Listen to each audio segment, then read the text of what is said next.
Ngayon, si Zaldico ba ay nakalaya o pinalaya? Nako. Kasi ang unang dating sa publiko, parang nahuli na daw, sabi ni Marcos. Akala ko nahuli. Tapos ngayon ay nagkaroon ng habulan. Ano ba yun? May issue pa sa proseso o dokumento kaya nakalusot sa kustodya ng Czech Republic. Pero bago po mangyari ang mga ganyang klaseng usapan, ulitin lang po natin mga kababayan, baka naman pwede mag-subscribe na po kayo kasi sa mga nanonood, 52% hindi nakasubscribe. Pero alam nyo nakita ko yung statistics medyo umaangat na po ito.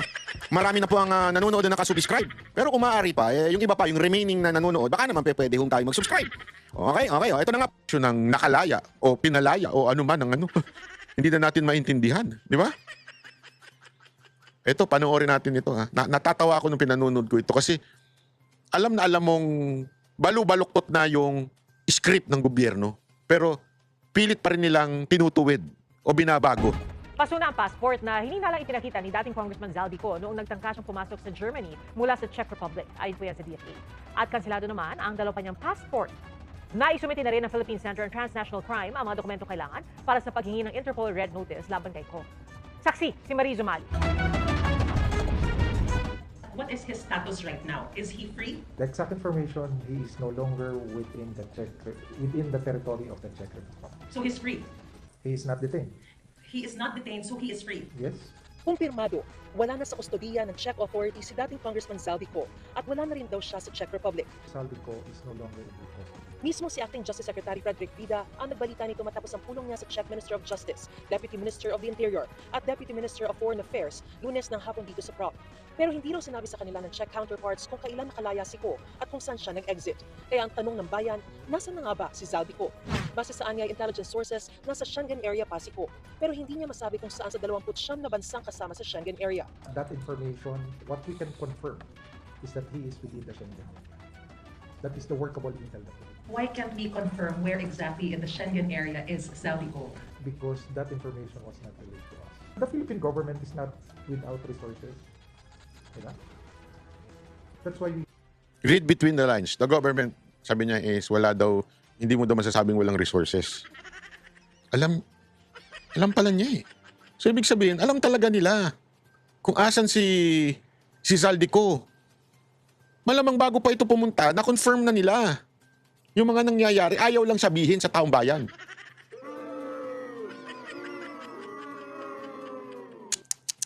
We get all this particular information. Apat na katabing bansa ang pwede niyang puntahan by land, ang Poland, Slovakia, Austria at Germany. Pero dati nang naharang si Ko papasok sa Germany kaya maaaring hindi na siya duman ulit doon. Ang pinakitang passport daw ni Ko nang maharang sa border ng Germany ay ang kanyang expired passport na naglalaman umano ng valid pang Schengen visa. Ayon sa Department of Foreign Affairs, nag-expire na ito noon pang September 2022. Hindi na raw ito kailangang kanselahin dahil hindi na ito maaaring gamitin sa international travel.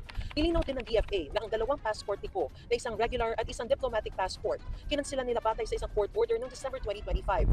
Agad daw nila itong nireport sa Interpol.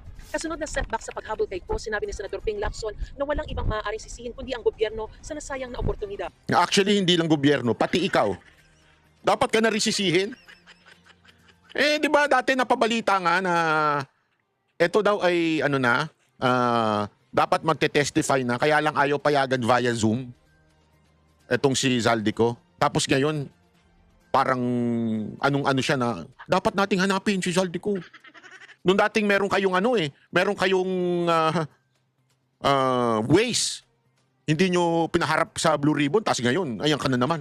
Nalagay raw sa nakakahiyang sitwasyon ng gobyerno dahil hindi ito agad umaksyon nang malamang hawak ng Czech authority si Ko.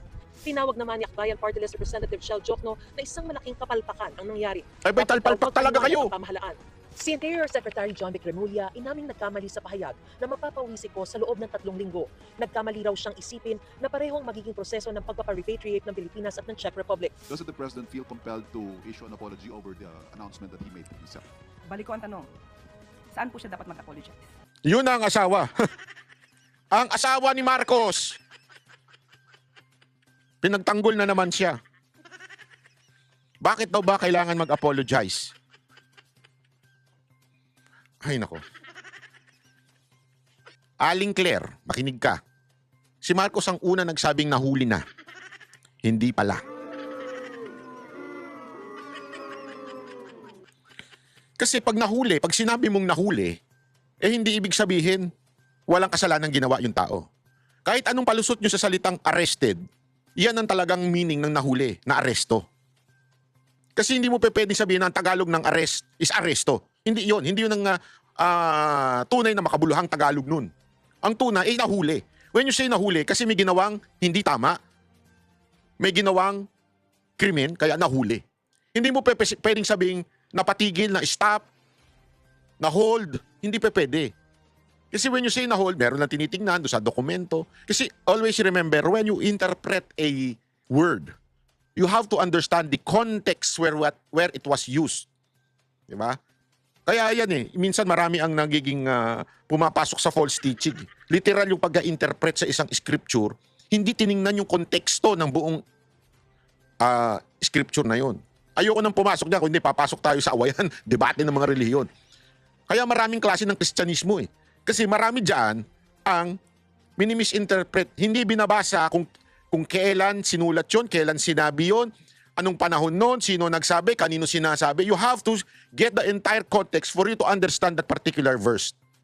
The same thing with this. May ginamit kayong word, nahuli. We have to understand ano yung buong context ng nahuli.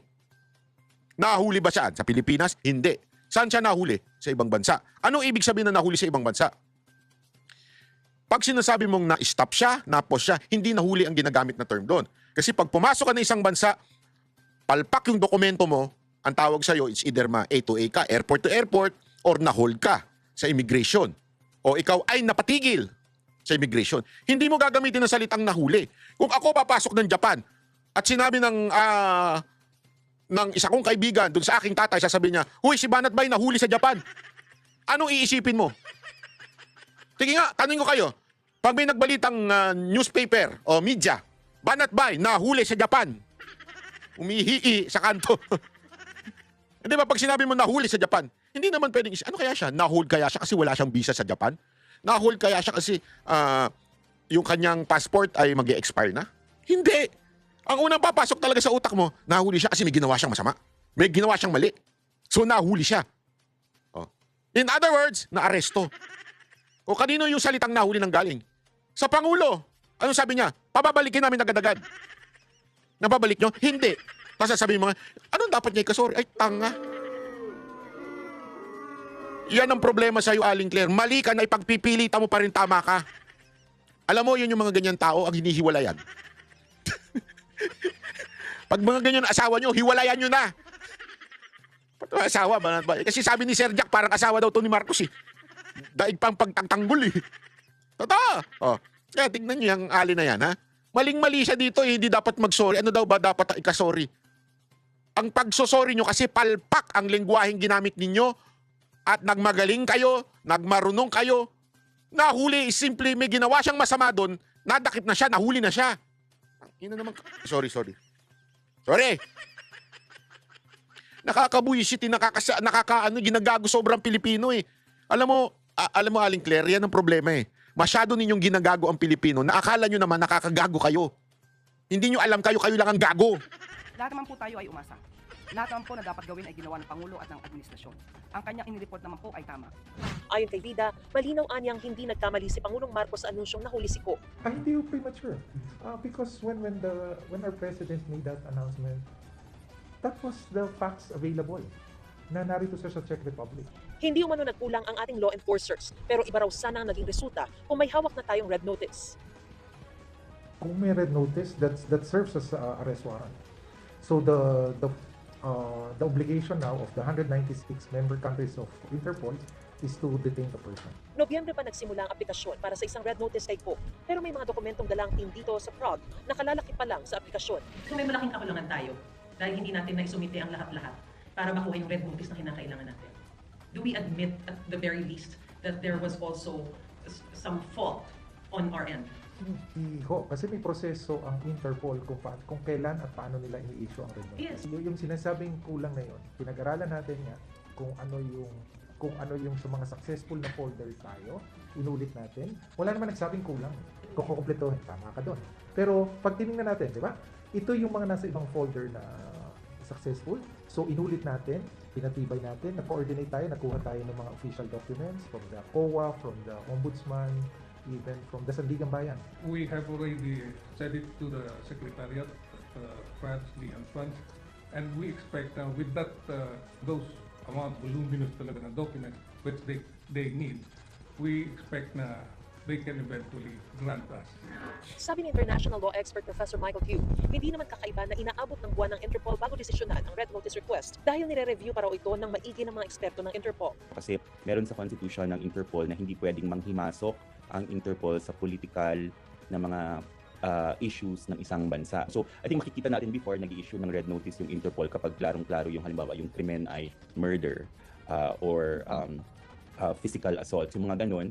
Whereas here, although it is a crime, no, corruption, the review might also look at whether this is a political matter that the Interpol should not intervene. Pero mukhang mahihirapan daw ang gobyerno na hanapin ngayon si Ko. Ang mga bansa kasi sa Schengen area, may kasunduan na kapag ang isang tao ay may Schengen visa, pwede na itong magpalipat-lipat sa mga bansa sa Schengen area nang hindi masyadong nasisita. Kasi wala talagang checkpoint yung mga borders na yan. Wala talagang immigration. Para lang siyang expressway. Ayon kay Secretary Vida, may leads na sila pero hindi nila maaaring ibunyag dahil active operation ito.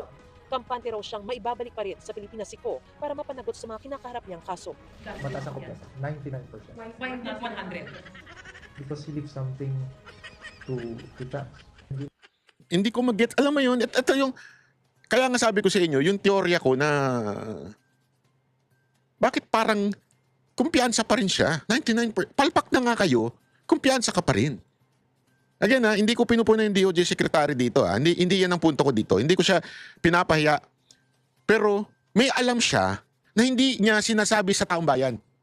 O may alam siya sa plano ng gobyerno kay Zaldico. Kasi kumpiyansa pa rin siya eh. Isipin nyo to ulitin ko Lipat-lipat sa mga bansa sa Schengen area nang hindi masyadong nasisita. Kasi wala talagang checkpoint yung mga borders na yan. Wala talagang immigration. Para lang siyang expressway. Ayon kay Secretary Vida, may leads na sila pero hindi nila maaaring ibunyag dahil active operation ito. Kampante raw siyang maibabalik pa rin sa Pilipinas si Ayun kampante pa rin na maibabalik. Hindi ko magets. Paano maibabalik ang isang tao? We are no longer, in custody of that person. And, kasi alam mo, sorry po kaya kita ninyo confident din si Roque magsalita tungkol sa asylum. Kasi ako, honestly, there was a time na muntik na ako magpa-asylum. Hindi ko na lang sasabihin kung saang bansa. Dahil sa matinding panggigipit ng gobyerno na ito. Sa dami. At pinaliwanag ko ito sa isang abogado nung bansa na yun. Sabi ko, maaari bang pasok ito sa asylum na Alam mo, sabi niya, more than pasok. Swak na swak. Rimless, ika nga, pag sa basketball baga. Hindi tumama doon sa ring, yung ganun. Diretso doon sa sa sobrang rimless nung pinaliwanag ko kasi sa kanya yung nangyayari. Pinakita ko lahat ng kaso ko. Pinakita ko lahat ng mga news article.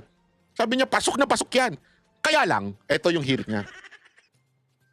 Kaya lang, pag ikaw pumasok ka sa asylum, while tinitingnan yung asylum paper mo, you cannot leave this country for 6 months. No one can pull you out of this country for 6 months.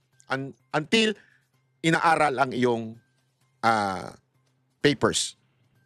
Tinanong ko, ilang percentage na ma-approve? Sure. Yan sabi niya, sure ma-approve yan. So, ibig sabihin nun, how many years ako mag-i-stay sa bansa na to? More than this amount of years. Lalagpas na sa pagiging presidente ni Marcos. So, ibig sabihin, mag-i-stay ako ng sobrang tagal doon. Napaisip ako. Napaisip talaga ako. Sabi ko, uwi na lang ako, patay kung patay. Hindi totoo po yun hindi ako nagbibiro. Yun ang nasa isip ko kasi, alam mo, nalungkot ako when I was there. Pag nagbabakasyon ako doon, masaya ako. Pero nung sinisimulan ng yung papel ko, sobrang na-homesick ako. Sobrang, hindi ko ata kayang umalis sa Pilipinas sa bayan ko. Parang yung pusong, hindi, lalaban ako para sa bayan ko. Pumasok sa puso ko yun Parang, hindi ako papayag. Hindi ko papayag, nagaganituhin ako ng bayan ko. Etong gobyerno ko, pipigilan ng kalayaan kung bumalik sa bayan ko. Hindi ko papayag. Kaya bumalik ako. Hindi ko tinuloy. Kasi nga, lalaban ako Sabi ko, hindi ako papayag. Oo, makakalaban ako through social media. Kahit na nandun ako, nagpaano ako ng asylum. But still, iba yung nararamdaman mo. Why am I saying this? Kasi nga, medyo imposible naman na hindi alam ni sekretary yung sitwasyon Imposibleng hindi niya alam yung sitwasyon na ngayon nga sinasabi nila humihingi ng asylum sa France. So ibig sabihin minimum 6 months. At kung ganito yung nakikita sa France, iba kasi sila mag-isip eh. Hindi katulad natin. Iba ang, lalong-lalo na ang puti. Mas liberal yung mga yan eh. Kita nyo nga, yung bansa nila, kahit binababoy na ng certain group, tuloy pa rin ng pagtanggap nila. Iba yan, hindi katulad yan ng Amerika. Talagang ano sila, masyado sila sa freedom. Kaya, malamang sa malamang, within that 6 months, it is impossible na makuha si Zaldico. So, lalo na kung na-approve yung asylum, kahit anong gawin mo, hindi ka makukuha. Hindi ka pwedeng dukutin dyan. Kaya nga, naalala nyo yung mamamatay taong terorista, yung leader ng terorista? Namatay na ata dyan sa ano yun eh. Sa Netherlands yun eh. Mamamatay tao na yun. Terorista yun na considered leader of the terrorist. And yet, namatay na dun. Napatay na ba yun? Hindi ko alam kung patay na yung leader ng mga terorista eh. Isipin nyo yun ha. Eto pa kaya. Hindi ko naman sinasabing malinis to. Marumi to. Alam kong marumi to. Pero yung ang terorista, tumagal dun eh. Namatay na dun eh. Ito pa kaya.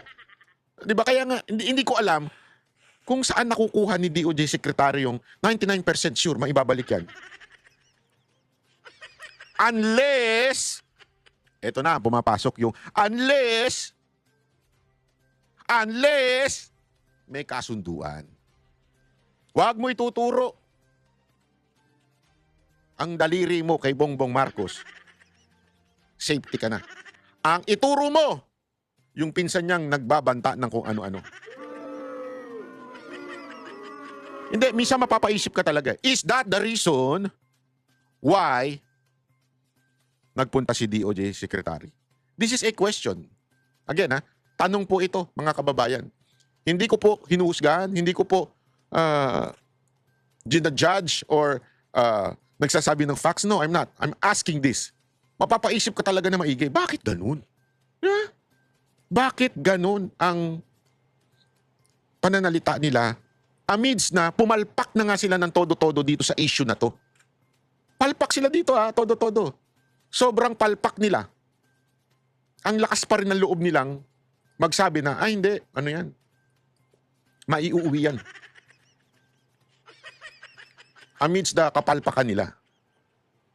Bakit ganun? Bakit ganyan ang pangyayari? Para mapanagot sa mga kinakaharap niyang kaso. Mataas ang mataas. 99%. May 1% pa. Something to chance. Hindi naman binibilang yung nadadapa ka eh. Ang mahalaga yung pagbangon at may natutunan tayo. Pero hindi ko tinuturing to na delay lang tayo. Mula rito sa Prague, Czech Republic, ako si Mariz Umali ang inyong saksi. Ayun. Wait. Chotomate. Ay, nako. Tingnan ninyo ito, panoorin nyo itong... Wala na sa Czech Republic at nasa France na raw ang pugante at dating congressman na si Zaldico. Ayon sa Department of Foreign Affairs, humihingi raw doon si Ko ng political asylum. Dismayado naman si Pangulong Bongbong Marcos sa balitang ito, pero wala raw siyang sinisisi. Nasa frontline ng balitang yan, Maricel Alili. Nananatili po siya sa kustodiya ng Czech Republic. We will bring Zaldico home. Magdadalawang linggo na matapos i-anunsyo ni Pangulong Bongbong Marcos na nahuli sa Czech Republic ang dating congressman na si Zaldico. Ngayon, I want to share difficult news, mga kababayan. Czech authorities have informed us that Mr. Zaldico is no longer in their custody. mismo ang Department of Justice ang nagbalitang pinalaya na ulit ang dating kongresista. Sabi ni Secretary Vida, sinubukan nilang usisain ang Czech officials kung bakit pinalaya si Ko. Pero wala raw silang napiga sa mga ito. We are working across sovereign borders. Every country has its own laws and we cannot compel a foreign government. Kung walang nakuhang impormasyon ng DOJ, may malaki namang pasabog ang Department of Foreign Affairs. Nasa bansang France na raw si Zaldico na humihiling na roon ng political asylum. The DFA has received highly reliable information that Zaldico has a pending petition for political asylum in France. He has been requested to be transferred to and is now under the jurisdiction of French authorities.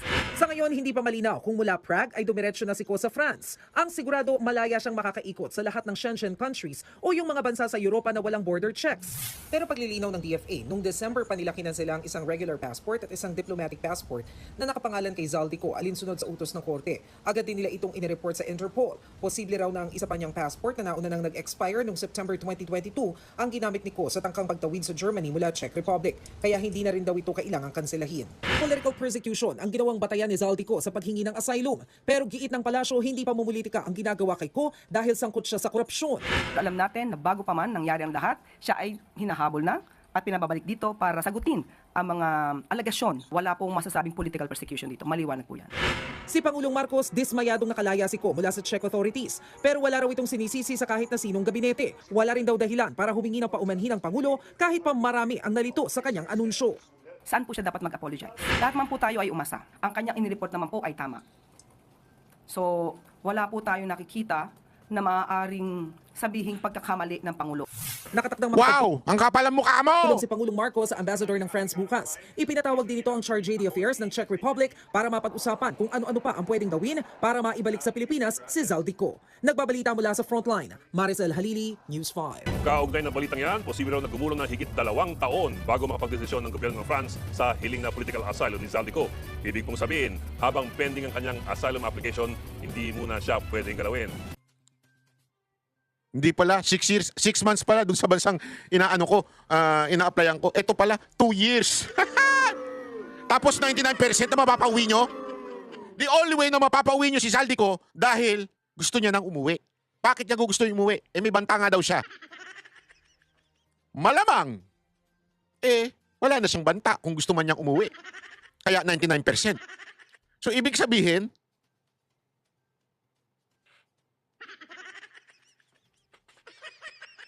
malamang sa malamang, they are trying to make a deal. Kasunduan. Do not point your fingers toward me. I won't point my fingers toward you. Baka yun ang kasunduan nila. What you think? What you think? What you think? Hindi, di ba? Kaya nga you have to read between the lines. Hindi ako nagsabing 2 years siya.